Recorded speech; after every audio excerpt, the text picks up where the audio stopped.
د لغمان په مرکز سلطان غازي بابا ښارګوټي کې د 8.8 میلیون افغانیو په ارزښت 40 کیلومتره سړک د اورولو پروژه ګټې اخیستنې ته وسپارل شوه.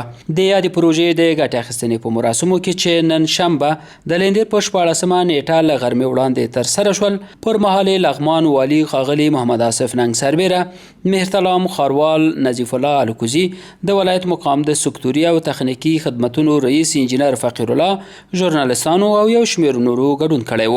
د مهرتلام ښاروال انجینر نظیف الله الکوزي د معلوماتو له مخې د مهرتلام ښار اړوند د سلطان غازي بابا په ښارګوټي کې د 40 کیلومتره سړک د اورولو پروژه د 8.8 میلیون افغانیو په مالي لګښت چې مصرف یې د مهرتلام ښاروالۍ لخوا ترسره شوی ګټې اخیستنې ته وسپارله. نن چې کومه افتتاح د پروژې وسوله، یعنې ګټې ته وسپارل شول، د مهرتلام ښار د سلطان غازي بابا په ښارګوټي کې سړکونه وو چې د پلان نه مخکې باید موږ 15 کیلومتره سړکونه په 15 میلیون افغانۍ وو چې د ښاروالۍ له بودیجې څخه مصرف لګښت ورکول کېده پلان سوي وو.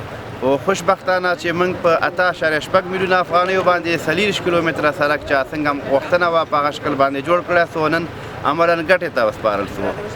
د یادولو وړ بولم چې دغه سړکونه د 2300 کورونو دپاره چې مستقیمه ګټه ورڅخه اخیستل کېږي آماده سو او استفاده ورڅخه کېږي. د مهرتلام ښاروال زیاته کړه د یادو سړکونو په جوړېدو سره به د سیمې 2300 کورنۍ په مستقیم ډول ګټه واخلي. په ورته مهال د لغمان والي ښاغلي محمد آصف ننګ د خوښۍ ترڅنګ د مهرتلام ښاروال څخه مننه وکړه چې د یادو سړکونو د اورولو پروژه په ښه شکل سره پای ته ورسوله. نوموړي په یاده ساحه کې د ټولو کورنیو څخه غوښتنه وکړه چې د سړکونو حدوداتو د دې ځانګړې پاملرنه وکړي تر څو په راتلونکي کې دوی ته مالي زیان ونه رسیږي. د ښاروالۍ د ټیم د ملګرو او د کاري شرکا چې په دې پروژې کې شراکت درلود، هغه کس موږ د ماشینري پکې راوه او د نورو ملګرو نه زه ډېره زیاته مننه کوم. دغه عرض د ولس خلکو ته لرم چې د سړک حدودات دا باید پوره رعایت شي.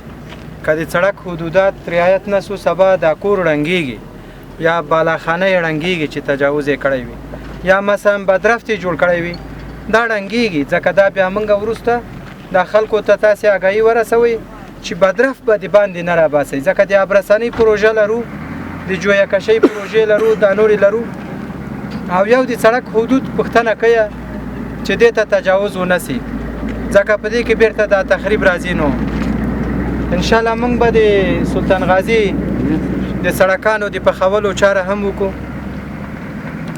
ښاروال صاحب په جریان کې د انشاءالله د سنګ فرش پروژه شاوخوا راځي. بیا په تدریج سره موږ د دولت هغه 15 یا ښارونو ته چې اوس لغمان هم په همغه ښاروالیو کې راځي، د 8 ښاروالان چې دی دوی ته امتیازي روپۍ ډېرې ورکوي.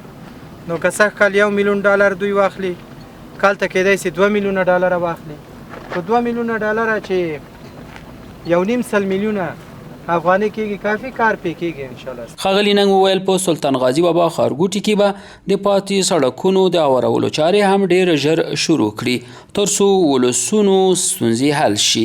د یادولو وړ ده چې له دې وړاندې هم د مهرتلام ښاروالۍ له لوري په لغمان کې د بیا رغونې ګڼې پروژې هم ګټې اخیستنې ته سپارل شوي او په نږدې کې به لا نورې هم پیل شي.